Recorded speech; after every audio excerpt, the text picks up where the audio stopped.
There it is. Yes.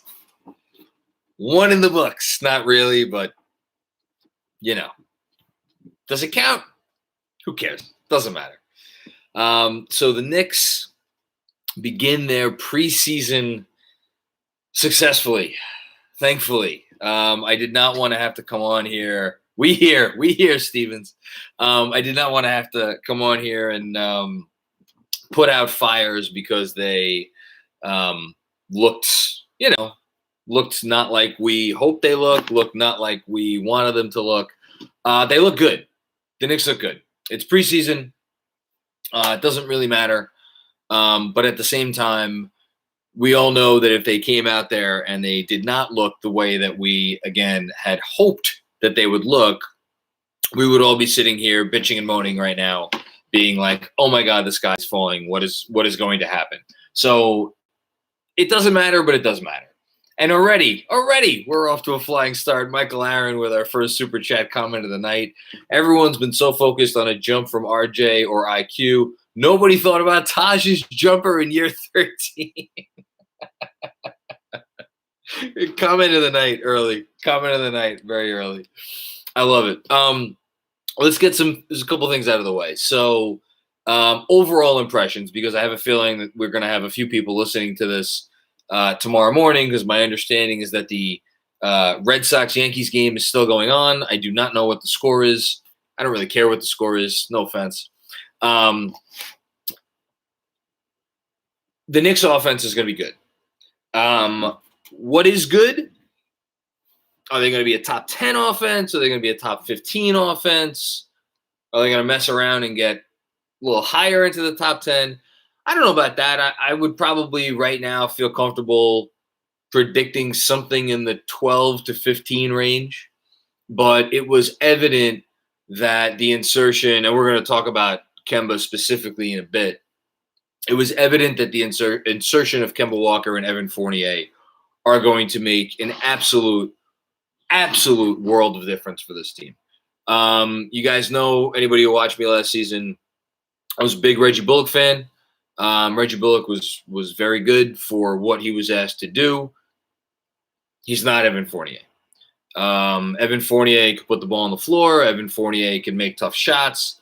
Evan Fournier has some tricks in his bag that Reggie Bullock just doesn't have.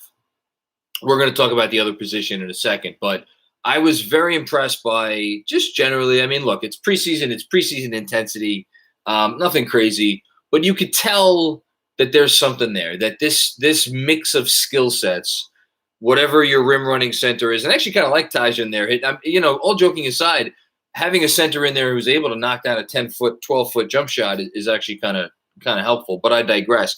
The other four spots on the floor is what we really want to pay attention to, and you could see how that's going to work. Everybody seems to know their role. Shot distribution was great.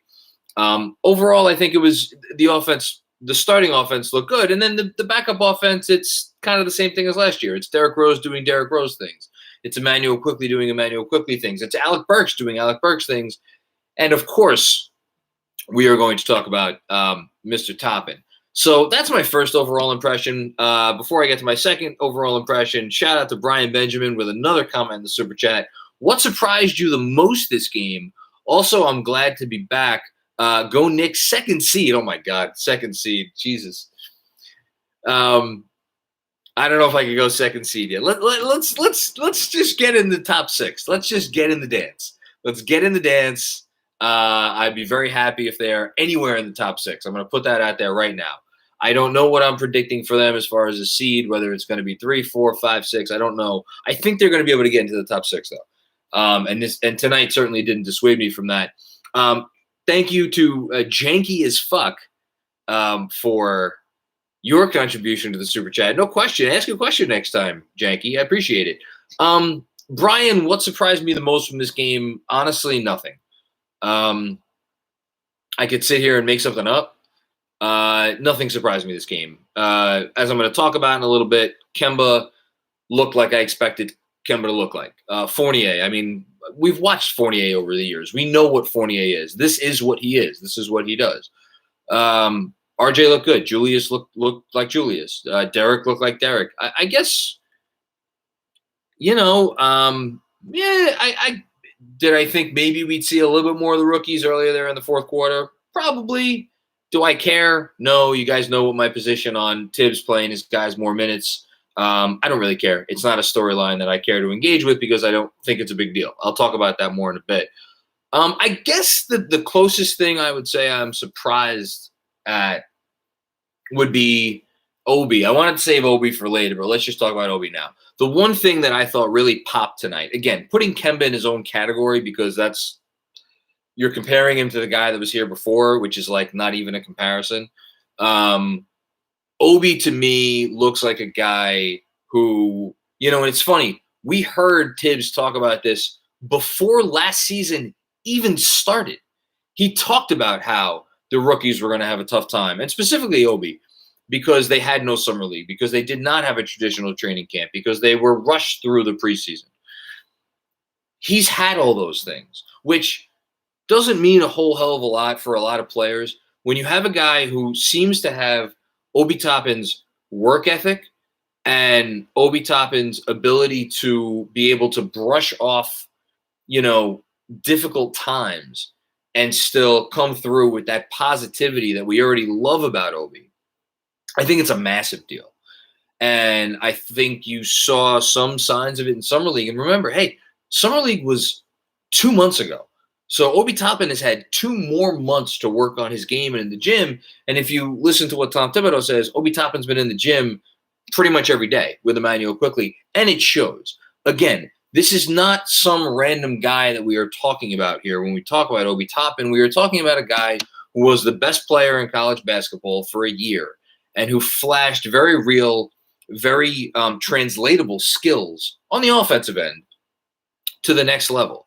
There's a reason he was in discussions to be a top 3 pick or a top 5 pick, and why it was a shock he fell to 8. That guy's still there. He just needed some time to get acclimated. So to the extent that I am surprised about anything, I guess I would say I'm surprised about Toppin. But honestly, if you've listened to my pod over the course of the summer, shout out Andrew Claudio, I'm not that surprised because I expected bigger things from Obi Toppin this year. Is it going to be linear? Are we going to see, these types of things every night? I don't know, but it was a nice start.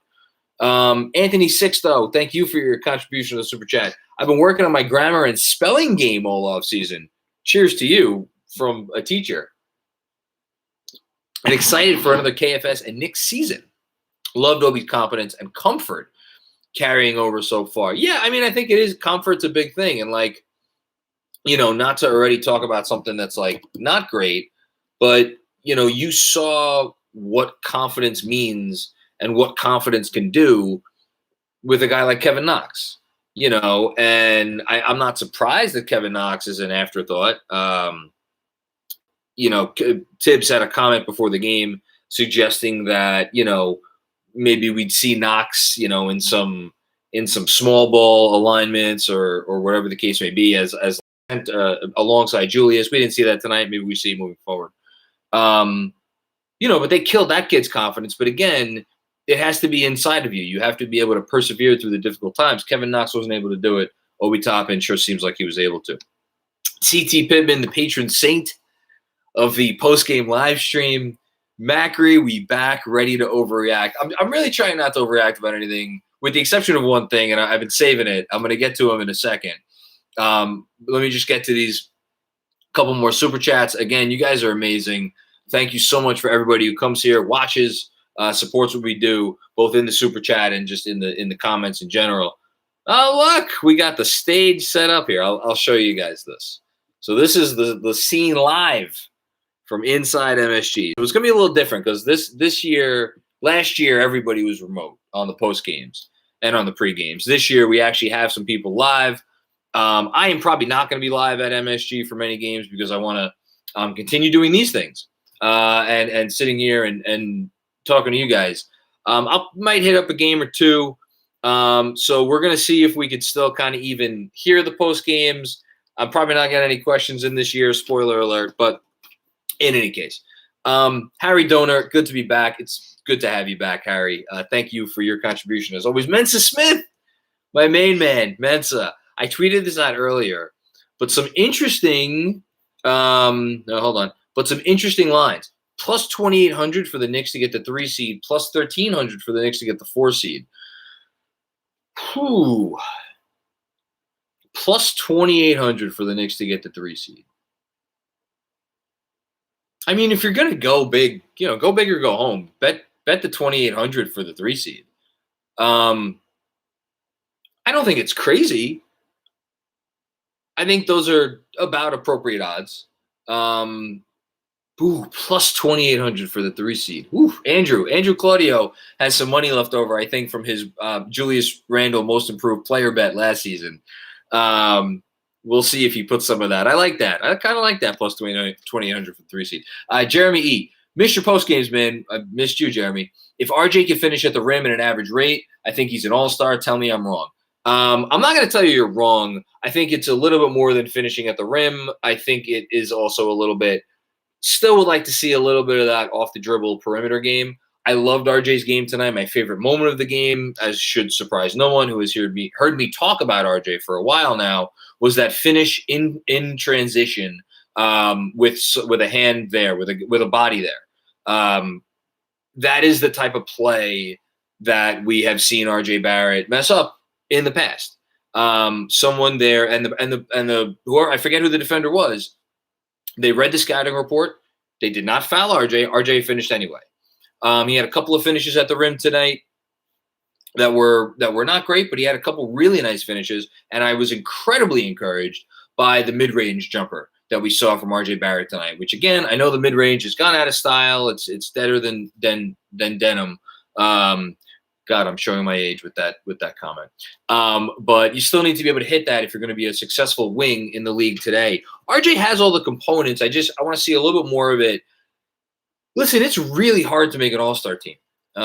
Julius Randle almost didn't make the all-star team last year, and he ended up finishing 8th in the MVP. I do think RJ Barrett's going to make all-star games. I'm just not – I don't know if I'm willing to predict it this season. But I love what we saw from RJ. Brian Benjamin, another Super Chat comment. All I want to do is talk about Kemba Walker. I've been talking for 12 minutes. I can't even get to Kemba. Oh, we got Tibbs here. Okay. Hold that thought, Brian. Let's see if we could hear Tibbs. Recording in progress. Oh, that's nice. Okay.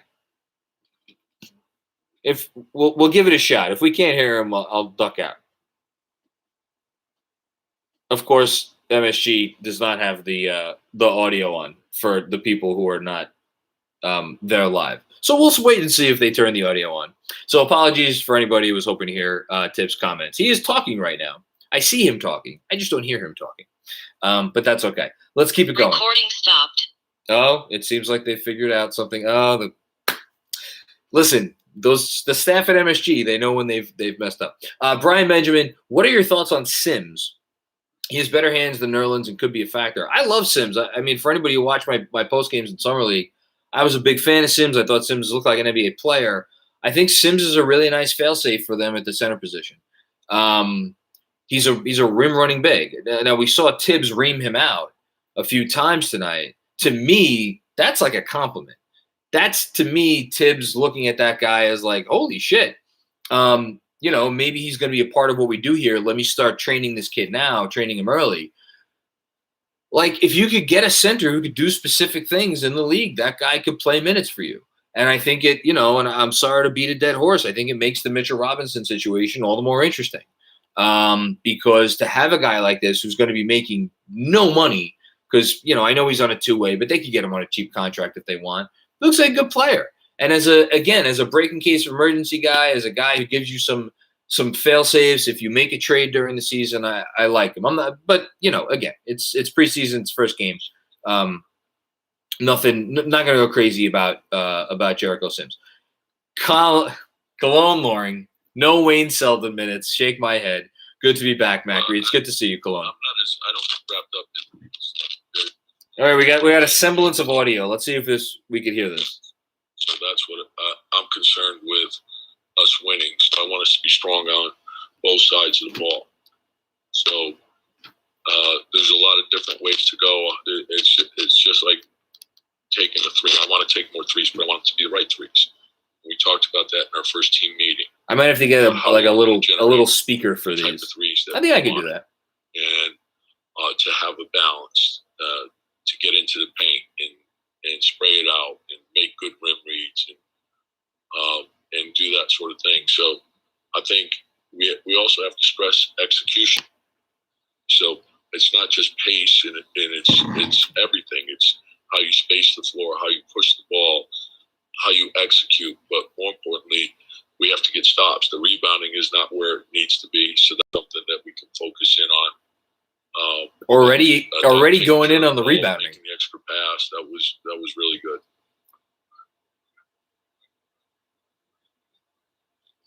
Just making the right plays. The game tells you what to do. I think he reads the game extremely well, and that veteran leadership, his shot making ability. I think he's talking about Kemba Walker now. He puts a lot of pressure on you. And he's unselfish. If he gets blitzed, he's going to get off the ball. He's not going to fight the pressure with pressure. I thought we made the extra pass out of the blitz pretty effectively. And that's something that you have to work on. And so you need everyone. Timing and spacing is probably the biggest thing with offense. So everyone being in the right spots. If one person's not in the right spot, it's going to make the group look bad. Same as with the defense. Shots fired at Jericho Sims. Doesn't do the job. I think that's what he was mad at Sims about, that one play.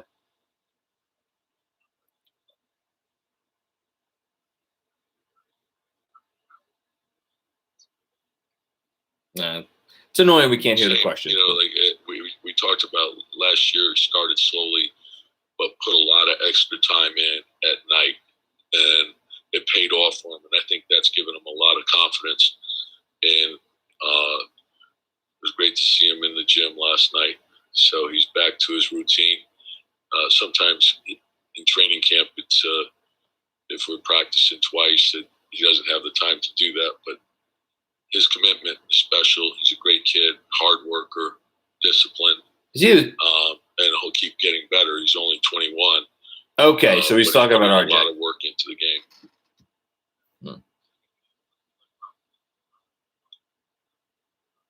Yeah, the playmaking. I think it's and they play off each other really well, and so all three can handle the ball. All three, they're very effective in dribble. So he's talking about the backups. They're very effective with the pitch. They're very effective downhill and reading defense, and so I think that puts a lot of pressure on the defense, and so you can get an advantage in terms of a mismatch. And then I don't know whose shot it is. We can call your play, and then you have the responsibility to make the right read, and then hit the open man. Whoever the open man is, that's who we're looking for. All about the rim reads, baby. All right. Always nice to hear from Coach Tibbs. We'll obviously get more of him as the season goes along. We're going to get back to the Super Chats, and then, of course, going to get to Kemba Walker. Andre Talmadge, I put RJ most improved as one of my hot takes for the season. I'm thinking Obi now, LOL. I don't know if Obi's going to get enough minutes to get most improved. I think the RJ bet is a fine one. I don't know if I like the odds enough, but, I appreciate it. I appreciate it. Okay.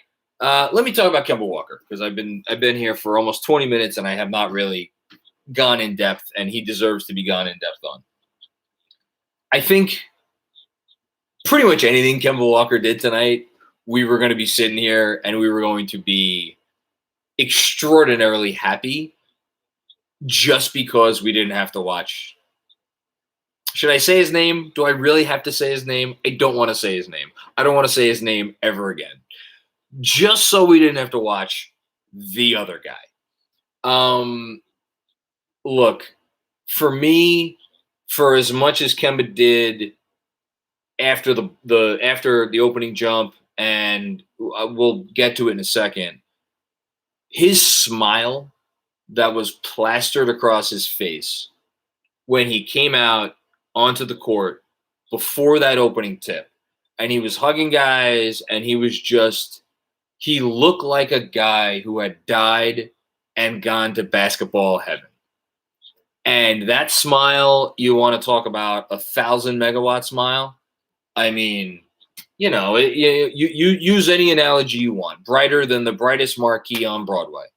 And that is a guy who, I was watching some clips over the summer from back when he was in high school and in college.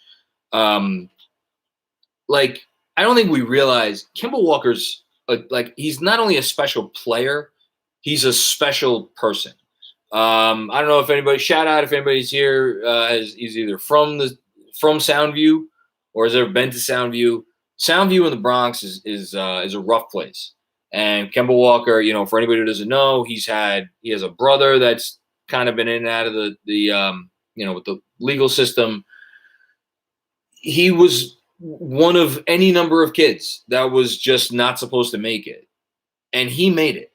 He went to Rice High School, which at the time was one of the preeminent basketball high schools in the city. And he took them to prominence. UConn. But the funny thing about, again, when he started at Rice, he was not considered one of their best freshmen. He turned himself into one of their best players and then got himself to the point where obviously he could go to the University of Connecticut, which at the time was one of the best programs in the country. And then, we know what he did at the University of Connecticut. And despite the fact that he was quite clearly the best player in college basketball, he was still drafted. What was he drafted? Ninth in his class? Ninth in the draft? After guys who, go back and look at that draft. Go back and look at guys who got picked ahead of him. And then, for real shits and giggles, go back and look at what the guys who were picked ahead of him 4 years later got paid on their second contracts in comparison to what Kemba Walker got paid on his second contract. I say all this to emphasize the point that Kemba Walker had every excuse over the course of his life to give up and say, it's not in the cards for me. I'm not going to be what I want to be. 4 years into his NBA career, he had a career 3-point average of whatever it was, 33, 34%. It was not good. He had never made an all-star team. He had to settle for a shitty contract, even by the standards of whatever it was 5-6 years ago. 4 years, $48 million. Guys like Tristan Thompson were getting paid close to $100 million. Bismack Biyombo was getting a contract bigger than him. I mean, he took that and he did what he always did in his life, which is he used that as fuel to make himself an even better player. And then he made an all-star team every year after that, from that next season until last season. It was the first year he didn't make an all-star team. And he just kept getting better and better and better, all the way to the point where 2 years ago, I know he only made, 3 years ago, his last year in Charlotte, I know he only made an All-NBA third team. But my God, the guy had a 30 usage rate. The guy played more minutes than anybody in the league, pretty much. He was in the top couple. Averaged whatever he averaged, 25, 26 points a game. This is a 6'0" guard who was basically in the midst of a Hall of Fame career. Maybe on the verge of a Hall of Fame career. And then the knees started acting up, and then last season happened, and then here we are. But now, again, you want to talk about what kind of character does he have? What kind of person forget about the player. What kind of person is coming into this Knicks organization? He is a guy who is appreciative, I think, of this opportunity, as opposed to someone who is maybe bitter over the injury or bitter over the fact that he got bought out or, any kind of negative feelings. Kemba Walker doesn't have any of those. It's all positivity with him. It's all the next step. It's all what's the next piece of the puzzle. What's the next step in the journey? All this stuff. And then to see him come out there tonight and just do things at the point guard position that we have not been accustomed to in a very long time. Good comment here from CT Pittman. I live in Charlotte and saw Kemba Walker many times in person. One of the best guys in the league on and off the court. Absolutely. And I mean, do I even need to talk about his game tonight? Step back three, how you doing? Right? I mean, being able to just hit a mid-range jumper, stop on a dime, hit a mid-range jumper. I know it was not the best moment of Taj Gibson's night when he got met at the rim by Domantas Sabonis. Shout out, by the way, to Taj Gibson. Great game for Taj Gibson. That was not one of the best moments when he got blocked. But the pass The pass from Kemba Walker to set up that dunk attempt was like, that's a pass that I don't know that we've seen here in years. I don't know when's the last point guard that was here and could make that pass. I don't know, Stephon Marbury. I mean, I'm being serious. Like, I really don't know when's the last point guard we had who was making that pass. And then just making the obvious play. He is everything that they want. He is everything that they need. The Flying Machine Collective. The spacing made me cry. Yeah, I mean, it's just that. So again, not to get off track, but like all of these, for anybody who missed it today, the NBA released their annual preseason GM survey, in which every GM in the league was asked a bunch of questions about where they thought teams were going to finish, about specific players, about rule changes, all kinds of different nonsense. And one of the questions was on rank your top 4 teams in the East. And there were 7 teams who got votes. The top 2, obviously, Brooklyn, Milwaukee, Miami, Atlanta, Philly, Boston, and Indiana got, I think, if my math was correct looking at this, I think they got 1 vote or 2 votes maybe for 4th place in the East. And the Knicks didn't get a blessed vote. From 30 GMs. Well, probably 29 because I doubt the Knicks were allowed to vote for themselves.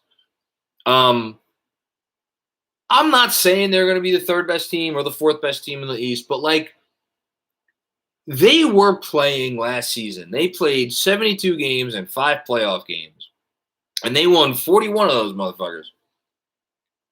They played those games with one hand tied behind their back, and they replaced that with a guy who I don't know if he's still the 4th or 5th or 6th best point guard in the league. Maybe he's the 8th or 9th or 10th best point guard in the league. Hell, maybe he's the 12th best point guard in the league. Whatever he is, he's in that conversation. And oh, by the way, the guy that's backing him up, who he only had for 35 games last season, he's going to be here for the entire year. And he still looks pretty damn good at 33 years of age. And of course, I'm talking about Derrick Rose, who didn't look any worse for the wear tonight. So, I don't understand. And again, this is not the 80s and 90s when like a point guard was always an important position, but like the league always ran through centers. Now that's the most important position in the league. And they've taken it from a 0 to a whatever, I don't know, 7, 8, 9. I don't know what they took it to. We'll find that out. But whatever they did, they improved it by a lot. And then you throw in Fournier and you throw in incremental improvement from RJ Barrett, Obi Toppin, saw it tonight, Emmanuel Quickly. These are not things that are unreasonable to expect. So how the entire league could look at the Knicks and not one team could look at them and say, yeah, you know what? I think they're still the 4 seed, which they were last season.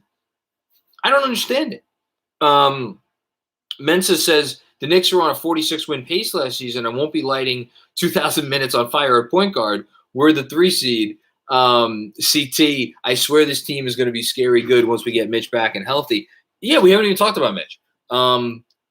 Forget about the 46-win pace. I mean, again, this is a little bit of – I'm not expecting this, but if you look at their win pace over an 82-game season with Derrick Rose in games Derrick Rose played, that was like a 54-win pace.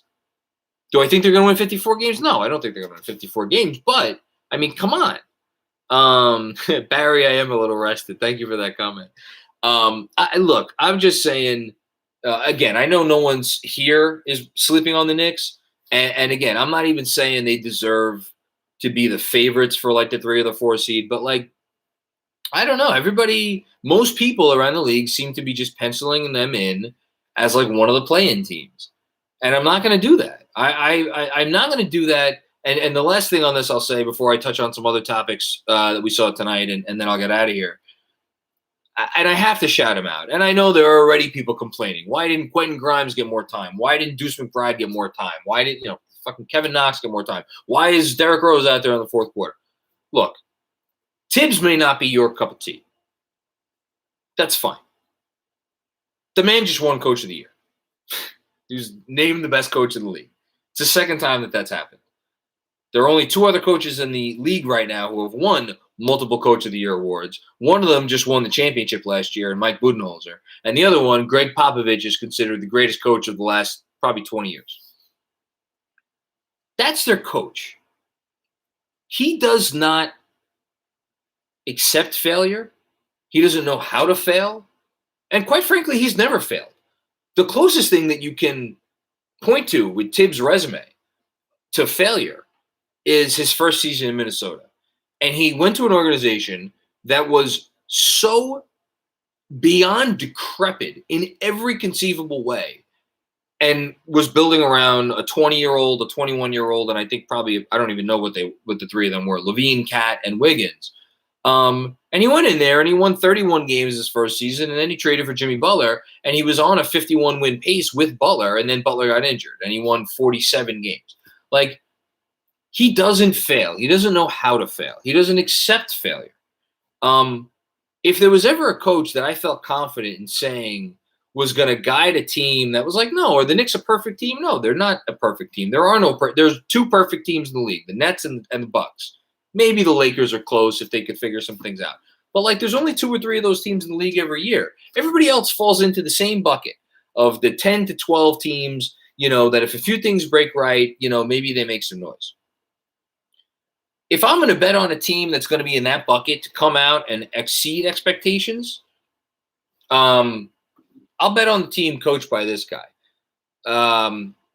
So that's my only 2 cents on that. As far as anything else we saw tonight, talked about RJ a little bit. Thought RJ had a nice game. Randall, I thought he had a quiet game. I like what we saw from Randall. You know what I love about Randall? He wasn't forcing anything. It didn't seem like he was forcing anything. He had his isolations, and he's always going to have his isolations because guess what? He's earned them. He's a second-team All-NBA player last season. But it seemed like he fit pretty well with the other guys, and I was really happy to see that. Fournier, again, so nice to have a guy who could do some stuff. And then the bench, quickly didn't hit a 3. I don't think he hit a 3. Maybe he hit 1 that I missed, but his shot was a little off. But I thought there was one move that Quickly had where it was a runner on the right side of the lane. Wasn't a floater. It was a runner.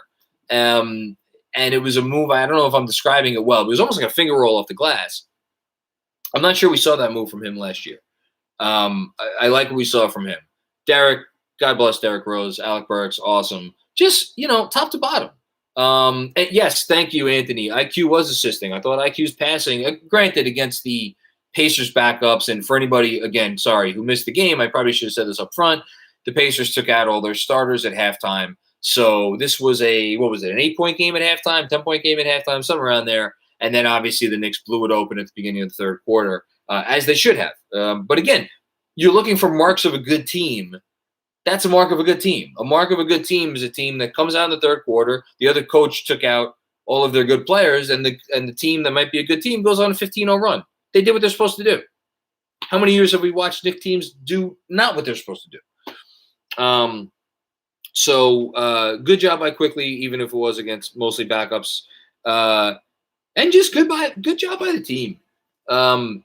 They came out tonight and they looked like a team that was a little bit more ready to play than Indiana. And, part of the reason that shout out, by the way, to Dom Cappuccini. Dom, you're always so generous with the Super Chat comments. I appreciate you having you back. Welcome back, John. I like the defensive effort from Kemba and Evan. I think this might be a very balanced squad overall. Great point on that, and I'm so happy you used the words defensive effort. I've referenced this with Derrick Rose several times. You don't need to be the most gifted on-ball defender in the world to be functional in an above-average team defense and be an above-average team defender. I understand Kemba Walker is going to get beat. I understand Evan Fournier is going to get beat. But if you keep pursuit after you aren't able to get through the screen or whatever it is, if you continue pursuit and you are where you're supposed to be to the point that the guy who maybe does beat you by that half a step or whatever it is knows that shit, the guy's still back there. He's coming. He's not giving up. And you know why he's not giving up? Again, beat a dead horse, because Tom Thibodeau is the fucking coach. And if he doesn't make an effort to catch up with the ground that he lost, his ass is going to be on the bench. It doesn't matter who it is. That's all it takes. Just knowing what your responsibilities are and committing to those responsibilities with the commensurate amount of effort. And I don't think they're going to have a problem with Evan Fournier or Kemba Walker in either of those departments. I think this defense, are they going to be the fourth-ranked or third-ranked defense again? Probably not. I would bet, just because, again, I think the fact that you're going to get the good pursuit is a part of the reason why teams miss so many three-pointers against them. But to expect that they're going to be the best field goal percentage defense again for the second year in a row, I mean, that's probably a little bit much. So whatever, maybe they're the 8th best defense or the 9th best defense. If they could be the 12th or the 13th best offense and be the 8th or 9th best defense, well, guess what? That's a top 10 net rating. You're in business. All right. So good comment there. Yeah, they look good. They look ready to play. Oh yeah, the point I was making before. All the people who were like last year was a fluke. The Knicks were, took advantage of the fact that they, other teams were it was not a great situation and they were just always more prepared and they blah blah blah blah blah. Guess what? They're still going to be the more prepared team. Guess what?